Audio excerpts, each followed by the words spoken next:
Hello, everyone, and welcome to MarketBeat Monday. We are so glad that you could join us for another look at what to expect this week.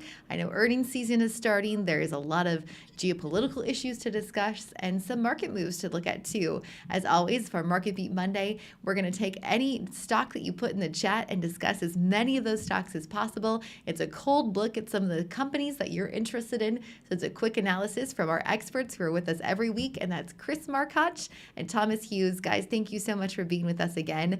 Excited to talk about some of the moves this week. I know earnings season is one of the big ones, but we have to start with the biggest news that started off the day anyway with a little shaky ground in the market, and that was talking about that Fed story a little bit. Let's talk about how the day started out and then how that story has kind of evolved throughout the day. Well, right there was the investigation into Jerome Powell by the White House that raises some fears for the market and caused the market to sell off. But it looks like by the day's end, they don't really care about it that much. Not that big of a deal. We closed at new highs for the S&P, and I think all the other major indices were up as well. Yeah, the other piece of news was that President Trump sort of spitballed out there this idea that that the major credit card companies should all be capping the interest that they can charge at 10%, and that should be effective on January 20th. And again, I think that was just news that as the day went on, the market sort of discounted it because I think it became apparent that he just can't do that unilaterally. Right. And it's dead on arrival in Congress, so that's just not going to happen. I mean, you had many of the credit card companies that sold off today, but in the end, it's just not going to happen. Well, geez, even not that fast. Even if the companies would do it, or he could get Congress to do it, it wouldn't happen in 8 days. Right. Yeah. That's nuts. And I think the thing with Powell, though, too, we talked about this before. I think that ultimately it's bullish for the market because he's forcing Powell to look independent, right? And Powell keeps saying we're doing what we're supposed to be doing based on the data, and the economy is mostly okay, right? There's not a reason to cut rates aggressively, which is really reassuring for the market because we have the Fed chief like hammering down the economy is okay enough that we don't have to cut rates aggressively. So that plays into Trump into the stock market. I mean, it's just he can keep doing what he's doing and stocks can keep rising because right now they're okay enough. All right, a good look at it. That brings us right to the heat map a little bit and looking at really a mixed bag for the market. We had some stocks ending the day in green. We had other sectors in red and some in deep red. And that really is that financial sector that you were talking about, especially credit card, financial services. We had American Express down 4% today. Capital One took a big hit today too. I think they were down about a little over 6%, almost 7% today. Citigroup down today as well, down about 3% today. And the one I want you guys to talk about is JP Morgan. That one down just a little over 1.5% today. But this is an interesting timing simply because we have earnings coming up yet this week for JP Morgan, correct? Right. I think it comes out tomorrow morning or Wednesday morning. I'm checking right now. But to me, this is absolutely a buying opportunity in this stock. They're going to report a good report. They're going to give out decent guidance. They're going to have good cash flow. They're going to have a safe and reliable capital return. The outlook for capital return growth is going to be affirmed. The analysts are going to still like all these things happening unless some major bad news comes out, which there's really no reason for us to expect that. And I think the uptrend will continue. All right, well, that's a good look at the financial sector. We have quite a few other sectors to talk about, but we had our first super chat of the show. I love to see it. TC, thank you so much for the support. We appreciate it.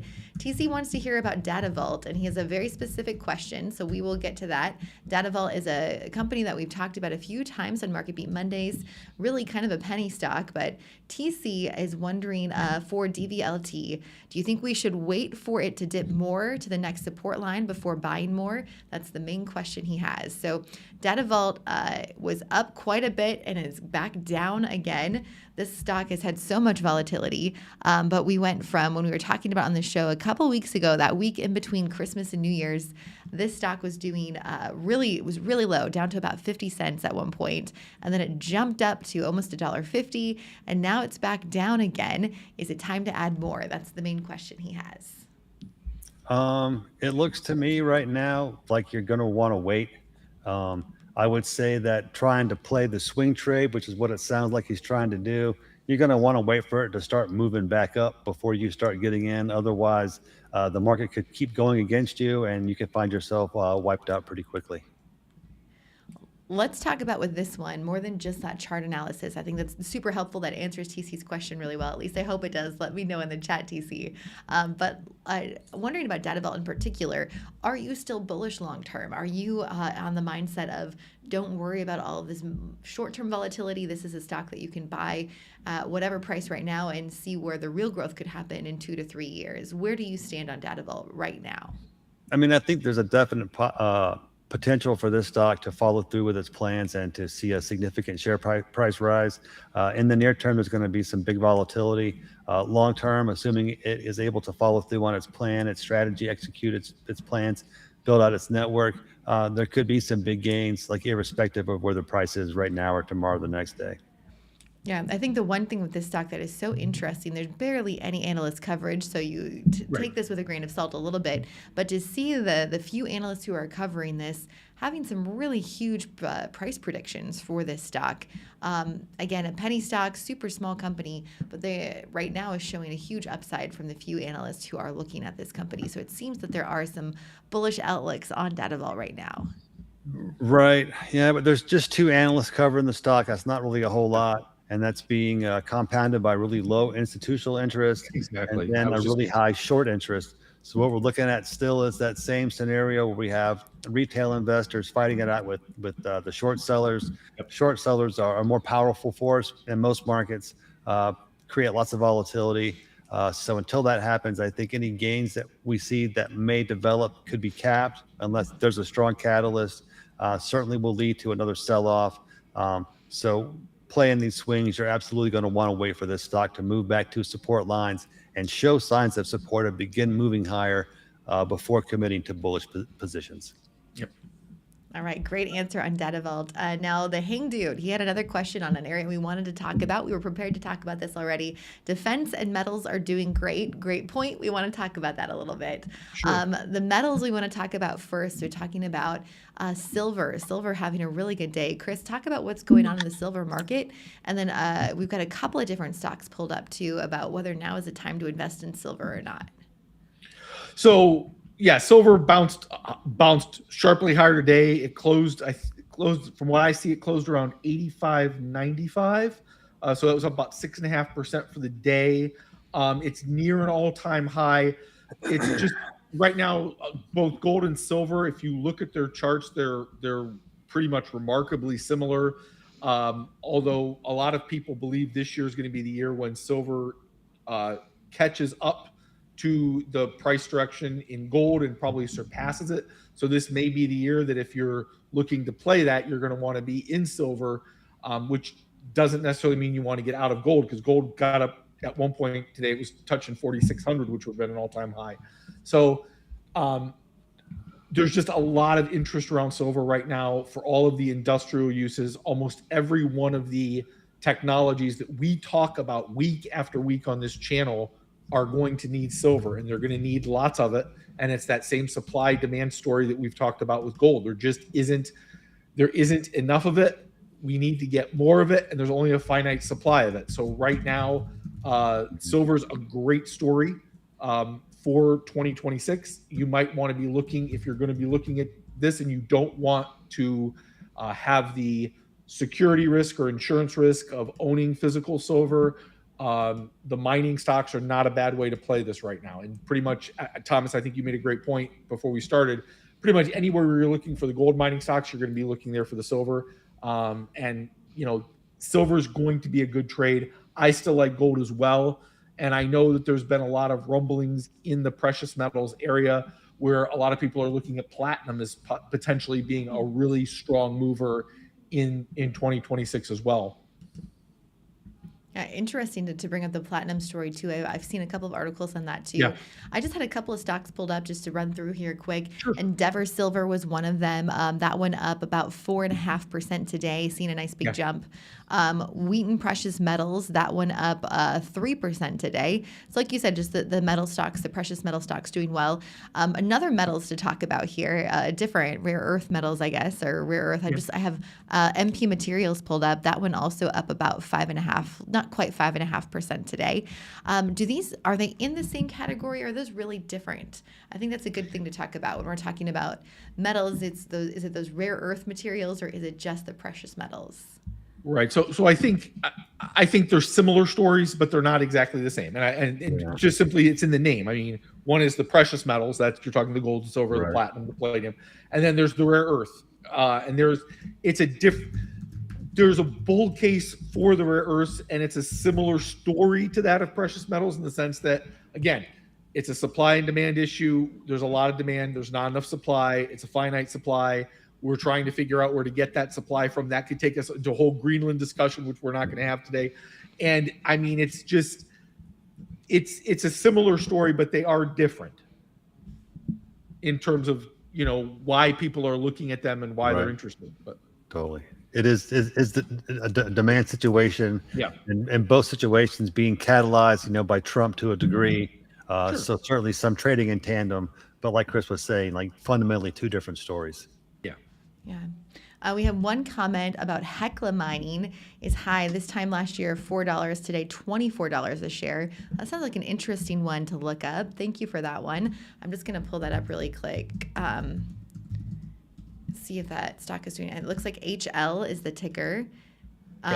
Yeah, like you said, wow, up 370% in 1 year. What an interesting mining story. Right, yeah, so a silver miner for sure.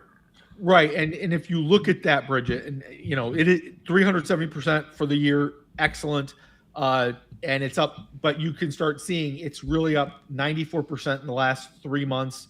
It's really started making that surge since around September, October of last year, which doesn't surprise me because that's when the silver trade really started the catch-up part. Gold was strong all year, and then the silver trade started coming along with that. And it was really that last quarter of last year when the mining stocks really started catching up. It was not so much, that's when it went beyond the spot price of gold and silver and started really extending out into the mining stocks. Yeah, before we move on, is also the Hangdu talking about copper, a couple of names, FCX and SCCO, also at all-time highs right now. We could pull up those charts, but really it's the same question for all of them that I want to share with our viewers today is now the time to be buying when you've got these precious metal stocks, whether it's copper or gold or silver or even platinum. Is now a time to be getting into it, or is this getting ahead of itself and we're going to see a pullback sometime soon? Well, I don't want to say there's not going to be a pullback, but looking at the silver chart specifically, it looks fairly bullish. The last few months, or a few weeks, I should say, have been a kind of a consolidation in the bull flag. Today's price actually took it to a new high. So to me, that's a continuation signal. This one will be worth about 46 to, almost $80. So like 35, $40. So this market could be, above $100 here in the next, couple of months to, 3 or 4 months. And, extending that out, Bridget, into the area of gold. I mean, there's no compelling evidence that I'm seeing that says central bank buying is lessening. Any of the reasons, the debasement trade that was going on in 2025 and 2024, there's nothing there that's slowing down. So all of the catalysts that were in place for gold to go higher before are still in place now. And until you see an unwinding of that trade, there's, again, the app trying to time this and say you're getting it absolutely the perfect time. There's not going to be a perfect time. You just have to decide, and really, I think when you're dealing with gold and silver, I think the idea is this shouldn't be a major part of your portfolio, but it should be a small part of your portfolio, and it's part of that portfolio that you really just don't even really think about because gold does what it does and silver does what it does. The fact that you're seeing the growth in it is great right now, but it's there as insurance, it's there as a hedge, and let it do what it does. Good. All right. Well, let's move on to another sector here. I've seen Lowe's pop up. It's one we talked about mentioning today, so we're going to get to that in a second. But first, I want to talk about the defense stocks that were mentioned. One to look at is RedCat. We also want to look at BlackSky Technology. I believe that qualifies as a tech company, and they're a defense company. And then another one that was one we haven't really heard of, but somebody asked earlier today on our early post asking about SIDU. This is, I believe it's Sidus Space. So let's pull up that one first just because it's a new name. First off, does this qualify as a defense stock? Would you call it that? I would. I'd call it more of a space. It's more in the space sector, but aerospace. But I guess that would probably put it in the defense area. Yeah. And actually, one of the reasons why it's been going up recently is because it was one of the stocks that was awarded a contract with the Golden Dome project. So in that sense, yes, I guess you would say it's defense. Okay, interesting. Let's talk about this chart because it had such a huge climb in a really short time frame, from the end of December to now, 5x'd pretty much. And now we've seen a big pullback, about 15% today almost. What's behind all of those really sharp and quick moves for this company? Well, I mean, when you see and you can call it a parabolic move that it made starting on December 17th when it was trading below $1 to when it was over for almost $5 a share. That was because, again, they got awarded this contract as part of the Golden Dome project. So that news hit, and all of a sudden the company went from being it was a literal penny stock and to something where investors now had line of sight about future revenue and a potential path to profitability. Again, it's important to remind investors that this is not a profitable company yet, makes very little revenue, but now people are looking at that contract and seeing, okay, now we've got line of sight for several quarters of revenue and, Right. This could also be because this could be a pivotal year for space in general.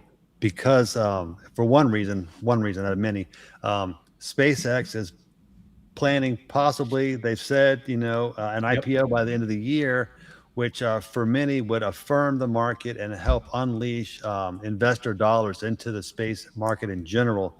And for this company, which is actively launching satellites and executing its strategy, it's got a head start over some other companies. So it would certainly be a place where institutional money would flow into. Should this IPO happen and, the ensuing, flood of investor dollars that is expected to be unleashed.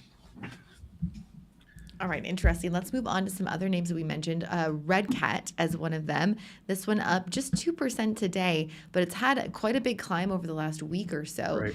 It was down quite a bit in November, like a lot of these stocks were. And then it had some volatility and now back up to almost $12. That all-time high, or at least recent all-time high, was 15 or 1670 as in the 52-week range. What's behind the move right now? Are we seeing, is this a broader story in more of these defense companies? Yeah, I mean, RedCat's more, they're more niche than Sidus Space, and that's not to say niche in a bad way, but RedCat's really, really focused on the drone industry, and I think that's why you're starting to see this go up again.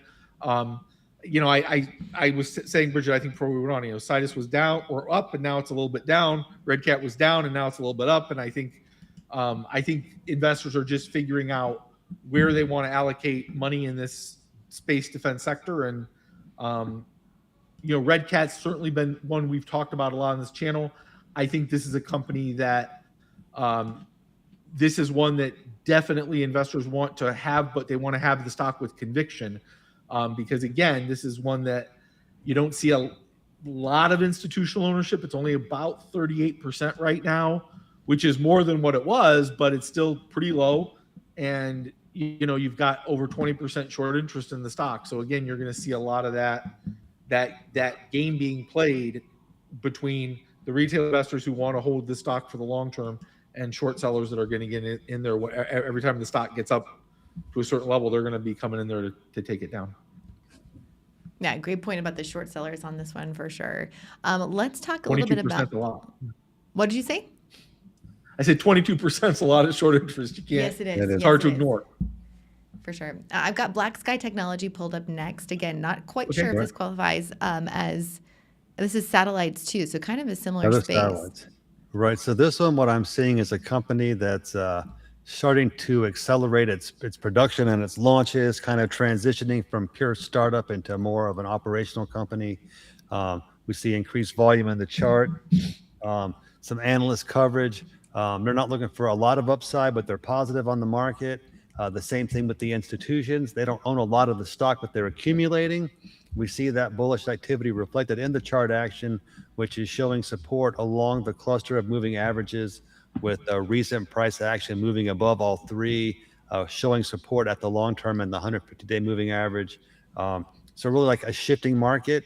So this is one certainly to be watching for positive developments, because that could help launch it higher.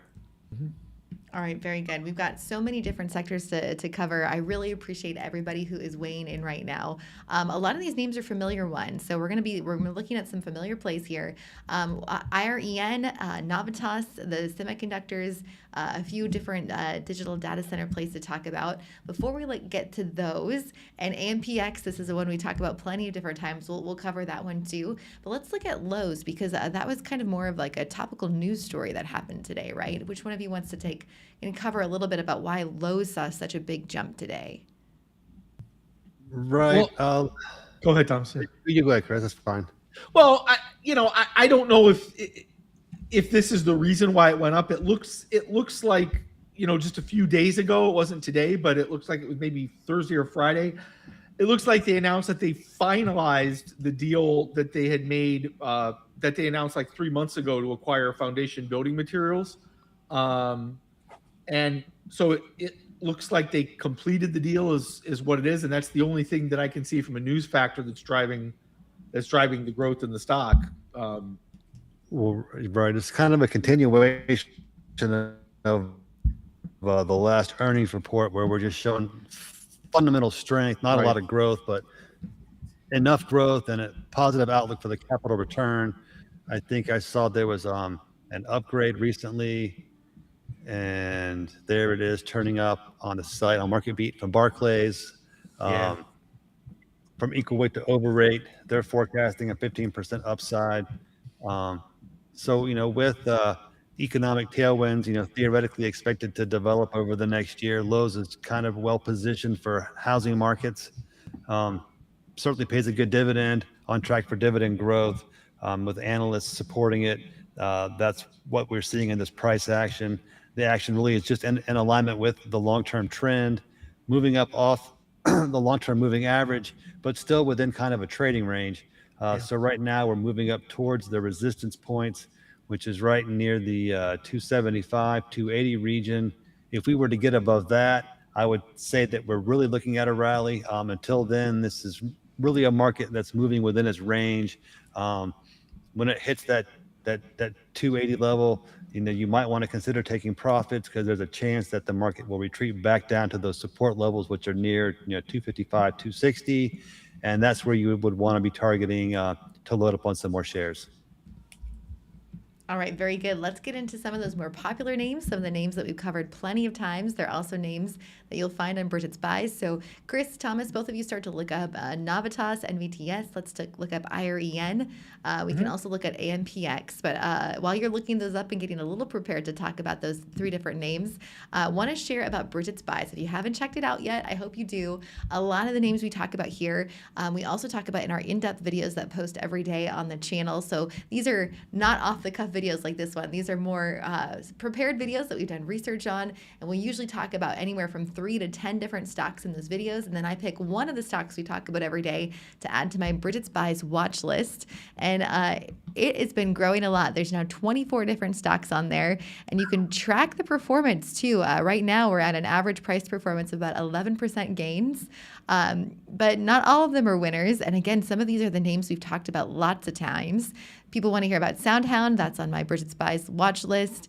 We've got NewScale SMR. That's another one that we talk about all the time on MarketBeat Mondays. Grab, this is a name somebody wanted covered today. We will get to it. That's also on my watch list. So these are a lot of names that we talk about that you can watch progress over time and see how they move after we've talked about them on the channel. So I hope you'll check out Bridget's Buys. It's just marketbeat.com/Bridget.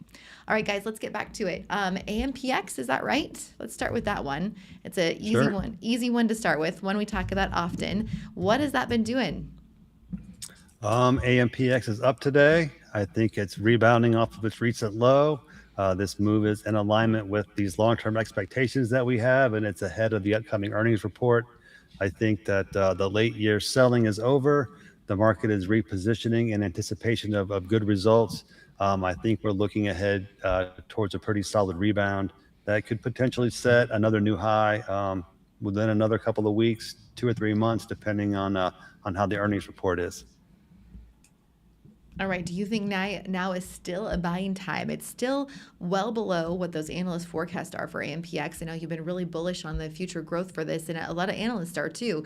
That consensus price target still shows about a 45% upside. The high end range is even more of an upside. So even though the stock has been moving higher recently, is this still a buying opportunity for AMPX? Oh, I think it is. I think that this stock has a really tremendous long-term opportunity. It's really only still in the very early innings of this run.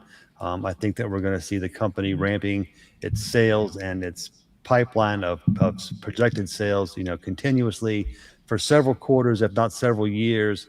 I think that we're going to move well above the current all-time high. Well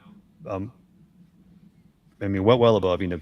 Double, triple that number, given enough time, for the market to develop. All right, sounds good. Well, Chris, let's move on to another name here. Let's look at IREN first.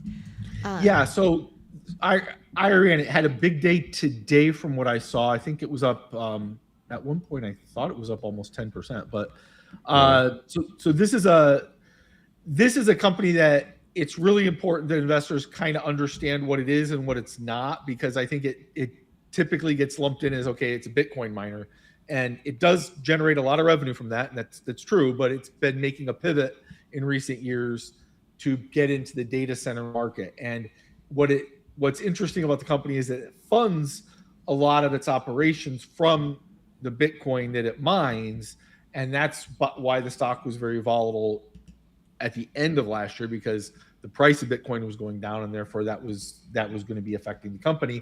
Now the price of Bitcoin has stabilized a little bit, might even be moving up a tick, and that's part of the story here. Another part of the story is that the company just signed a significant contract with Microsoft. The company doesn't just operate data centers, but they power the data centers with all renewable energy. So this is a data center play. It's a play on renewable energy. It's a very interesting company within this data center space right now. Right. I think this one and all the other data center and GPU as a service stocks, Nebius, CoreWeave, Applied Digital, are rebounding also today because of Applied Digital's results, which were blowout. They affirmed the outlook. They have included increased guidance. They affirmed this outlook for all these companies for this incredible demand. So it's got the markets, the money flowing back in. Yeah, and if you haven't watched it yet, Thomas and I did a video on this exact topic that came out on Friday. It's been really popular for good reason. We talk about all these companies. We talk about Applied Digital's report, talk about IREN, and then another data center company as well, and kind of how they're different and similar and how well they're doing too. So check that video out on our main channel if you haven't yet. Just bookmark it. It's a pretty short one, only about 12 minutes. So a good in-depth look at that. I do want to talk about CoreWeave just because somebody else asked about it. So I've got that chart pulled up here too. This one looks like it's up almost 14% today. CoreWeave, let's talk a little bit about that story. I know, Thomas, I think you had said that CoreWeave, of the data center stories out there, is the least compelling to you. Is that right? Yeah, that is the one. They don't actually own data centers yet. They're trying to pivot into more ownership. Right now, they're actually clients or customers of these other companies who provide the actual infrastructure. So to me, the ones that actually own the infrastructure are better plays at the moment. CoreWeave could make this pivot. Maybe it won't. But until we see some traction in that regard, I would be more hesitant with it and more interested in the others. I think it's an interesting outlook and one that, as you hinted towards before, some people might disagree with. I'd love to hear in the chat if you think that ownership part that Thomas is talking about matters as much, or if you're still really bullish on CoreWeave. Let me know in the comments right now if you are bullish on CoreWeave or hesitant on its future growth. I'd love to hear what you have to say about that. Because we're talking about Bitfarms or Bitcoins a little bit, I am going to pull up Bitfarms as well. That's another one someone asked about early on. BITF is one a ticker we haven't talked about too much on the channel. This one is up about 7.5% today. And is that really just a move with what Bitcoin is doing right now? I think it is. That's what it appears. I don't see anything in the news stream to suggest that anything has changed. Yeah. It is exiting some of its Latin American business, I think, but I'm not sure if that's going to be a bullish catalyst.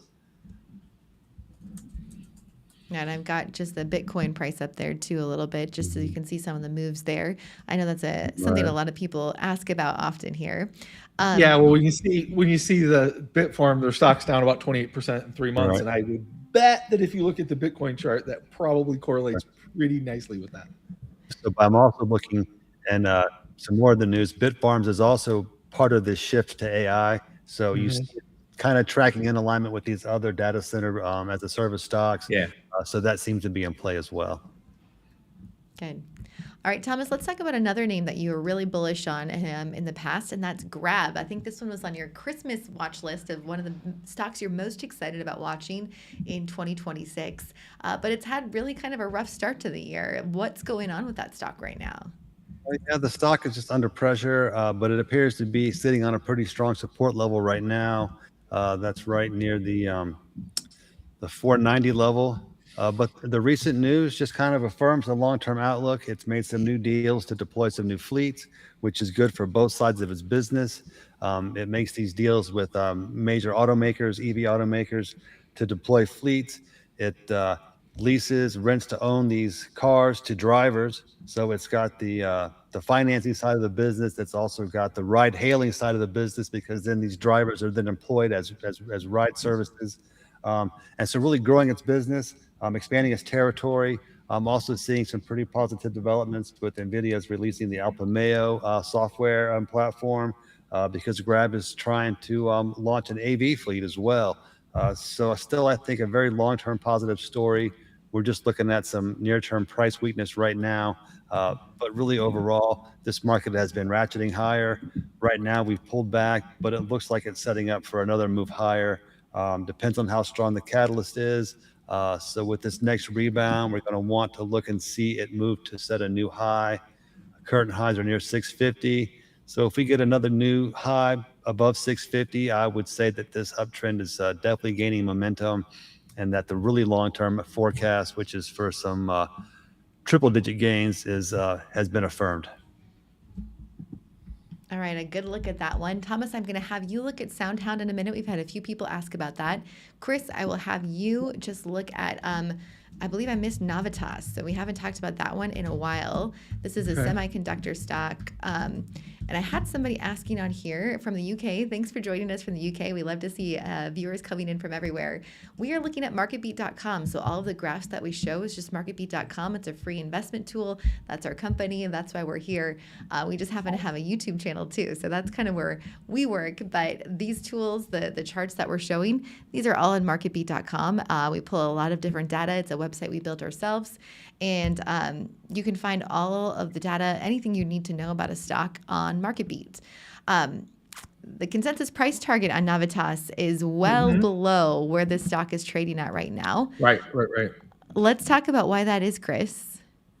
Well, I think some of that is that it hasn't necessarily caught up. I mean, some of the more recent analysts' targets are a little bit more bullish than the consensus.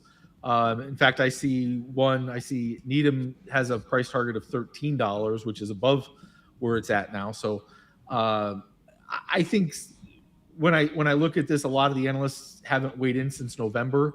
So I'd be a little curious about where they might be placing the stock now. And if you'll remember, it was during that end of November. That's when the chip stock sector was under a lot of pressure anyway. So I think that momentum has changed, and I think people are getting more bullish about the sector again, which would play right into the hands of Navitas, because they're specializing in that gallium. I want to pronounce it right. Gallium nitride power integrated circuits. So I would be suspect about. I haven't not seeing anything from analysts in recent months. I think I would be very curious to see where they're at now, because they're playing into, specifically, those chips are providing the power efficiency that data centers are going to need. And that's still a story that's going to have a long runtime. So I wouldn't put that much stock in the fact that analyst sentiment has seemed to be down, because again, that was in November. I'd like to see where it's at today.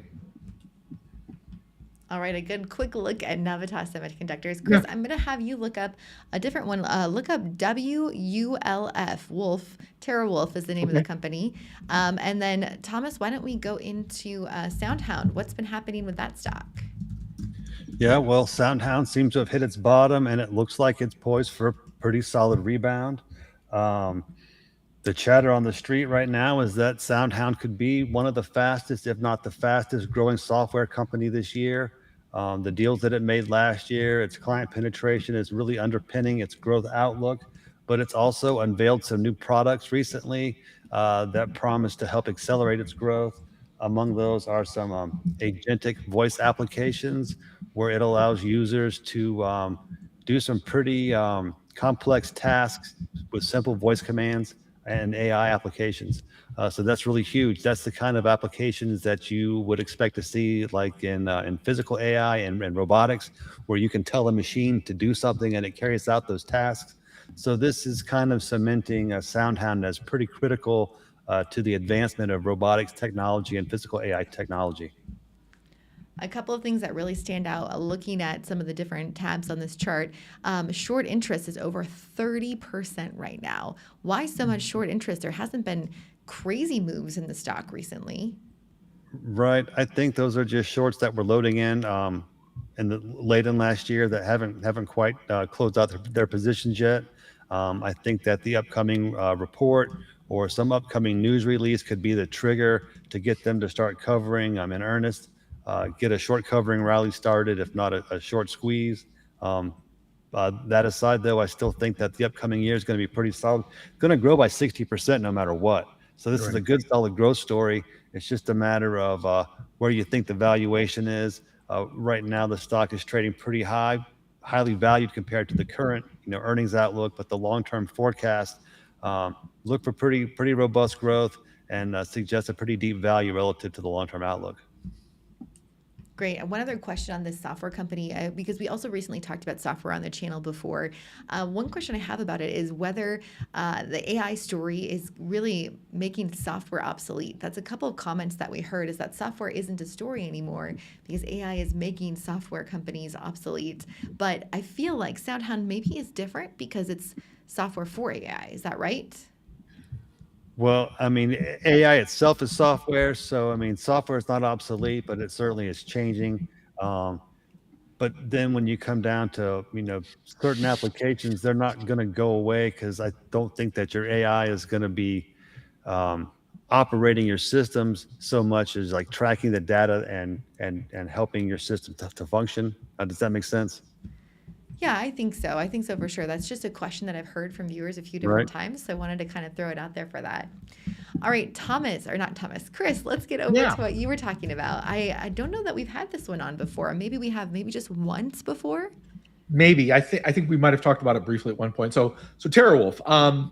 So easiest way I can do this in terms of a cold look here, Bridget, is to say we were just talking about IREN a little bit ago. So IREN is heavily focused on international projects, and TeraWulf is also a company that's kind of coming into the data center space from the Bitcoin mining space, but they're very US centric. And so you got TeraWulf on the US side, IREN primarily focused right now on the international side. The two stocks are again, TeraWulf's been up pretty. Let's see here. Yeah, it's been up. It's up over 10.5% in the last 5 trading days. Stock looks like it found a level of support there around right below $11, and it's moving nicely. The chart's forming pretty nicely, like I said, with a nice bottom there around $11. The stock sold off pretty sharply though towards the end of last year, like a lot of stocks like this did. And that was not necessarily just a Bitcoin story, but it was also the fact that the company reported disappointing earnings. Their earnings per share came in. It was a negative number, which was expected, but it was a far more negative number than was expected. And when I looked at the company, they're expected to see significant year-over-year revenue gains the next year, but earnings per share, not so much. In fact, the losses are supposed to be bigger year-over-year than what they reported. So this is earnings could be a headwind for this company to make it anything more than a speculative buy, but certainly revenue growth is supposed to be going up in the next year. So interesting. One other comments I had is that Hang Dude says that Teradine, TER, is better than TeraWulf. I don't know if they're the same company. We've definitely talked about this stock before. And Thomas, I don't remember if we talked about that. I think maybe it was with Jeffrey Neal, one of our other MarketBeat analysts. But pulling up this chart, this one's all green. This one's doing really well, up almost 70% in the last 3 months. I think if I remember right, this is one that does testing for... Yeah, they're not... It's not related to TeraWulf in any way, but yeah, but it's doing well, it seems. It's doing tremendous. Right. Anything else to share about that one? Is it now a time to be getting in? Is that just the start of Teradine doing really well, or is there more to go? This is a robotics company, so they're going to probably be doing well for quite a long time, because it seems like the future of technology is going towards AI, physical AI, and robotics. Yeah, that's definitely more of the growth story in the market. Well, we've got about 5 minutes left, maybe 10 if I can keep these guys a little bit longer. And there are so many different names that people have throwing out here. So I'm going to try to pick as many as I can quickly. A couple people want to hear about Uber, so we can take a quick look at Uber. Earlier on in the show, I think a few people asked about Netflix. I think I might have seen those pop by. I'm not sure if there's anything happen. I mean, we all know that the deal that have been ongoing deals with some of the different media companies out there. I don't know if Netflix is tied up in any of that. I don't remember. There's too many stocks to keep track of. But yes, Netflix definitely has had quite a fall. Well, Netflix is all part of that whole the deal discussion. Warner Brothers deal. Yeah. And actually Netflix got a huge victory just late last week because the what was it, Paramount, that was trying to launch the competitive bid. Yep. Their bid was rejected, so now it looks like Netflix is back in the pole position of winning back that business. Right. It looks like it could be a decent buying opportunity, because it looks like the stock split just happened too, and so with all the negativity in the news stream, owners seem to be selling in the wake of the split, which usually happens, if not right away. So stocks that split tend to trend higher. That certainly would look like a buying opportunity in that regard. That was going to be my biggest question. Is now a time to get in, because it's almost all the way to the lowest end of its 52-week range. Right. Yeah. Do we still believe in the strong fundamentals of the company? Are bad headlines and bad press enough to go against some of those fundamentals? Will it change any of the fundamentals for the company? It doesn't. Warner Brothers gives them a deeper catalog. How much that's going to help them or hurt them, we don't know. One thing that investors might want to watch for, and this is just a timing issue, is they report earnings next Tuesday, on the 20th. So stock may get a little bit volatile right around the earnings, but certainly one to have on the watch list. I agree with Thomas. After the split, this stock is starting to look downright cheap. I'm not sure if it's cheap from a PE standpoint, but the stock's looking very attractive at this level. I know it hasn't cost $90 in a long time. Yeah, That's split adjusted, but still $90 for Netflix seems like a pretty good deal. Yeah, I mean the PE is still up there around 37, but I'm trying to figure out, though even at that, the 37, that's not terrible. It's actually a little bit of a discount in terms of its own history, so it's not bad. All right, It actually is a little bit on sale right now, even though that 37 PE might disturb some people. It looks like investors are willing to pay that premium. So, right, if you assume a 30 multiple as Netflix's premium relative to the 2035 outlook, the stock price could double from here. Interesting. All right. Good discussion. I think it's a good one to bring up right now. Charmin, good to have you back. I believe she wants to take a quick look at Archer. Another person said Joby. I know we had a video that just came out last week too, because both of these stocks had about a 20% pop last week. I'm not sure where they're at today. Let's take a look. Archer is up 5% in the last 5 days, up 6.5% the last month. Do we see, we had Jeffrey give his take on both of these stocks. Do you guys see moves happening further in these industries? 2026, could it be the year that these stocks actually take off?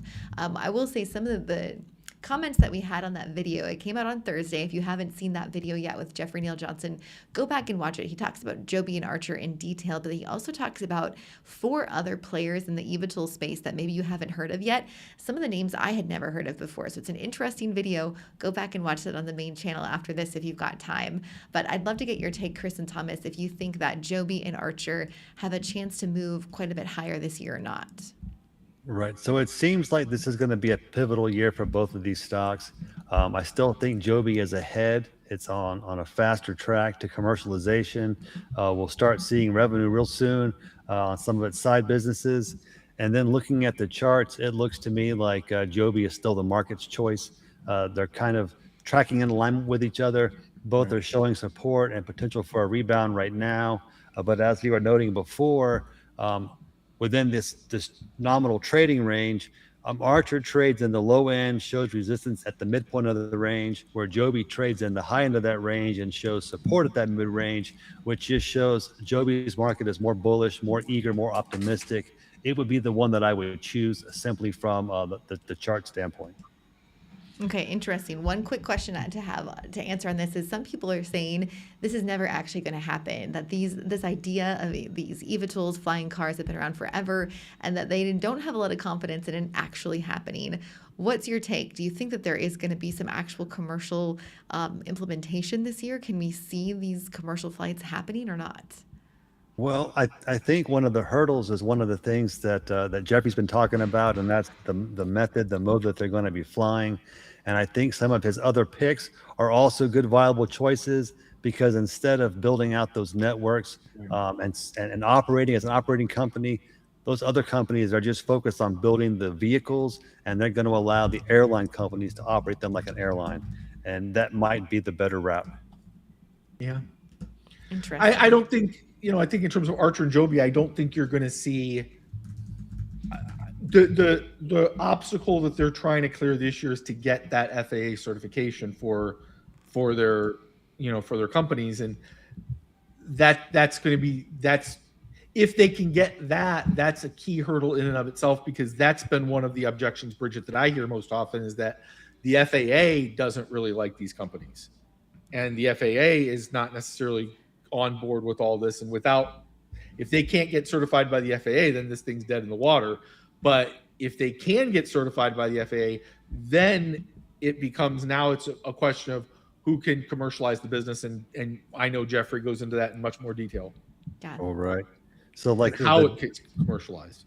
Right. So like the deal to do operations in I think it's Dubai is pretty critical, because it can help establish, the usefulness, the utility, whether, it works or not, how much of a problem it is, and potentially help accelerate approval in the U.S.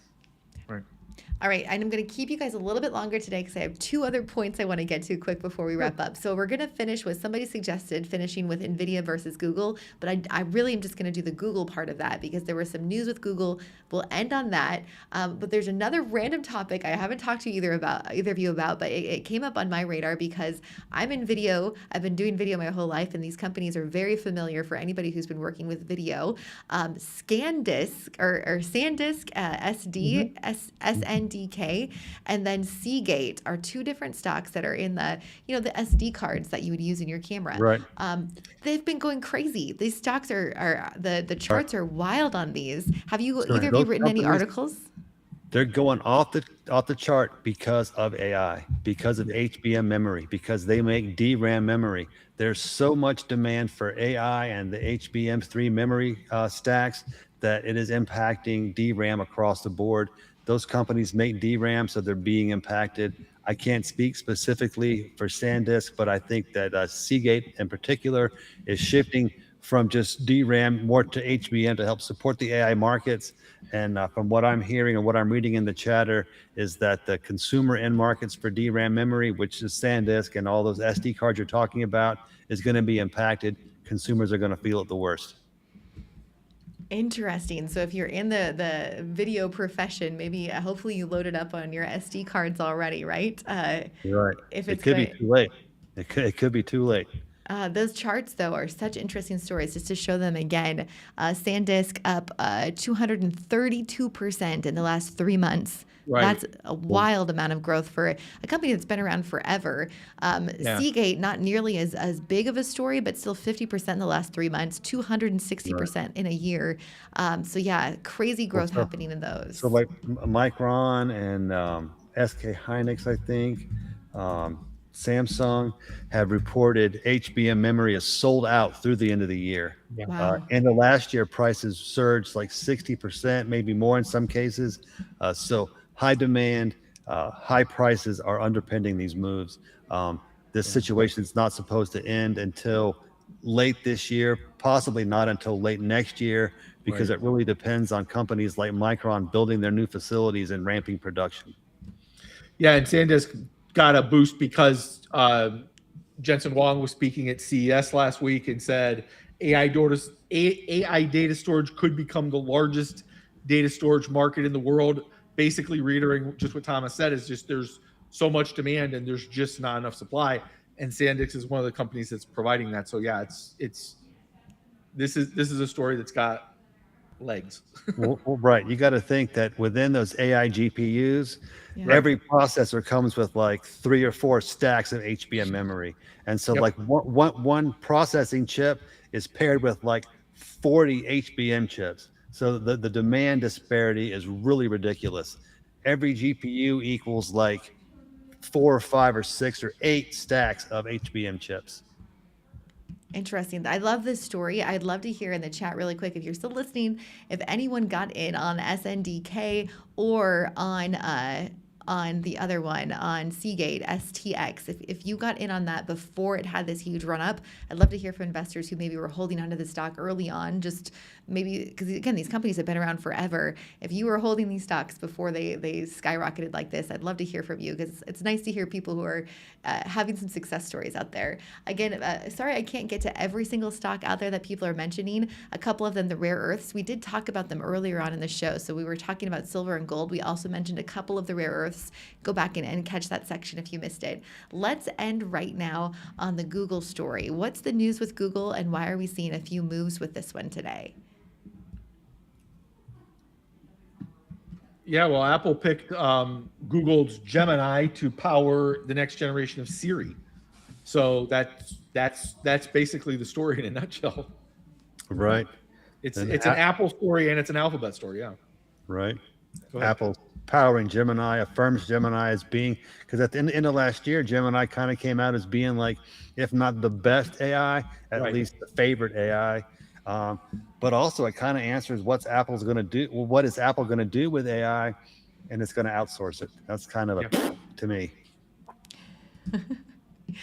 Well, but it's outsourcing it to a huge user base, and that's been the bull case for Apple all the time. Is that Apple's saying, Gemini's Alphabet's still going to have to pay them what, $20 billion or more for, so it's kind of you're paying them for the access to the market, whether it's a separate discussion.